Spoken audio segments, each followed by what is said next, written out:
Do you know how hard it is to recruit without a recruiting team? Think about it.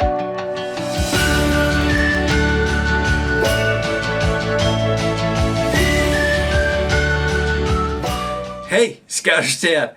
Thank you so much for joining me here on the ScouterStan channel. We have so many different subjects out there. Feel free to put questions in the comments, okay? That's totally fine.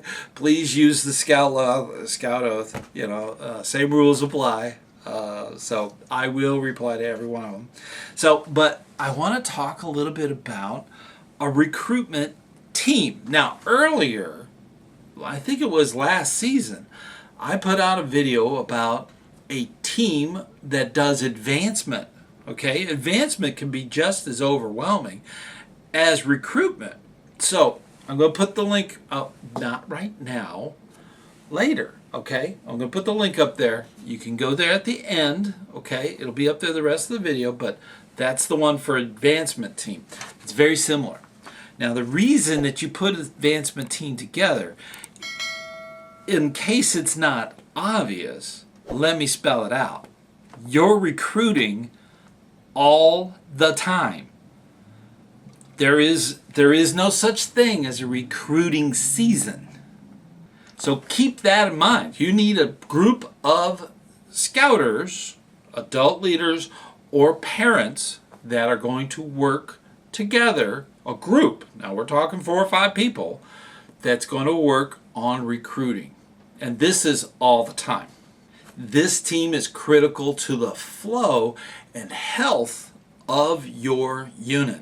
Without them, you got to constantly work on getting new scouts in. That's the wonderful thing. Scouts move on, they go to a different state, or they move away, or they go to another unit. That's something that happens, okay? It happens. So you, as a scout leader putting a great program on, need to have that constant flow of new scouts coming into your unit. Your recruitment team helps this happen. Now in Cub Scouts, if they're doing a recruitment, like a sign-up night or something, the Cub Scouts are already sold. They already want the adventure of scouting. It's the parents. So it's very important that your recruitment team be made up of parents that have gone through that process, okay? It can be overwhelming. We all know it. We've all sat in that meeting, okay? Where you're for the first time, you're getting exposed to all the terminology that goes on in scouting. You need the recruitment team to be there to answer those questions.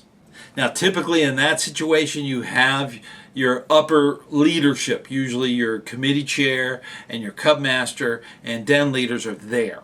So they're there to help parents with this. But you need your recruitment team to be there with the applications and all the other stuff that's going on at that time. And that's not the only time that you do recruiting. You go to parent nights or meet the teacher or PTA, or you have a sticker on your car that says, I'm proud of my Eagle Scouts, okay? That's something that gets people to knock on your window and say, I want to join scouting. You got to be there with an application and all the different things like a parent guide and things like that. You need to be there to help that parent find your unit. Troops and crews are a little different. The scouts, the youth, may not be sold on the whole idea of scouting.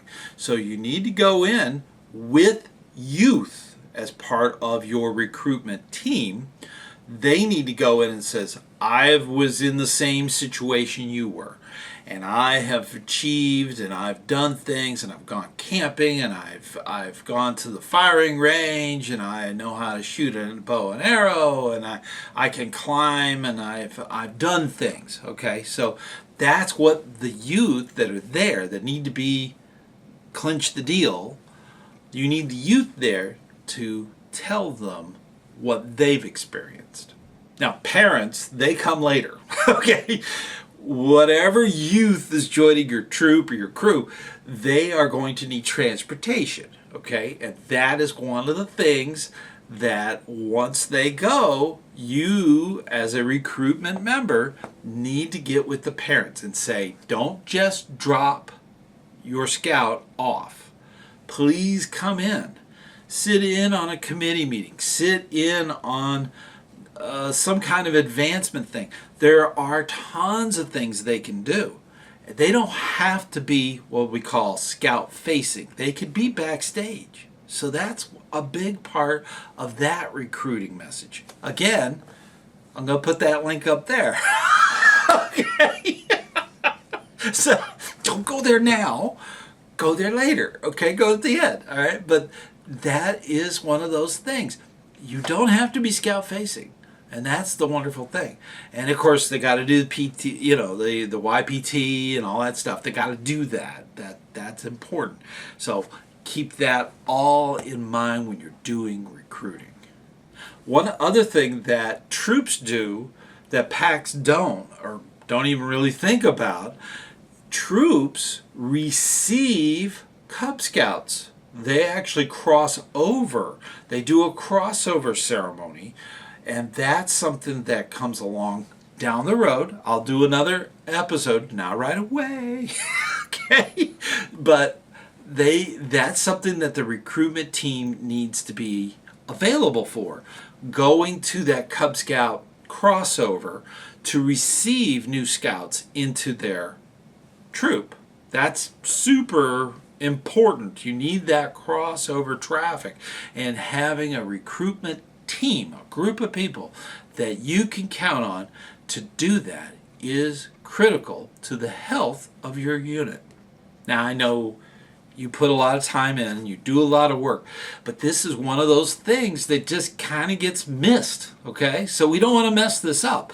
We want to make sure that scouts have a great experience, and recruiting is a big part of that. Now, you work so hard. You work so hard on scouting. You do so much for your troop, your pack, your den, okay? You do so much. Don't miss it.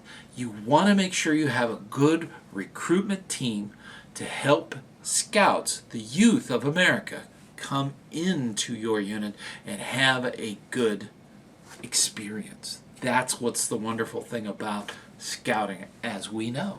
So keep up that good work, and I will see you on the trail.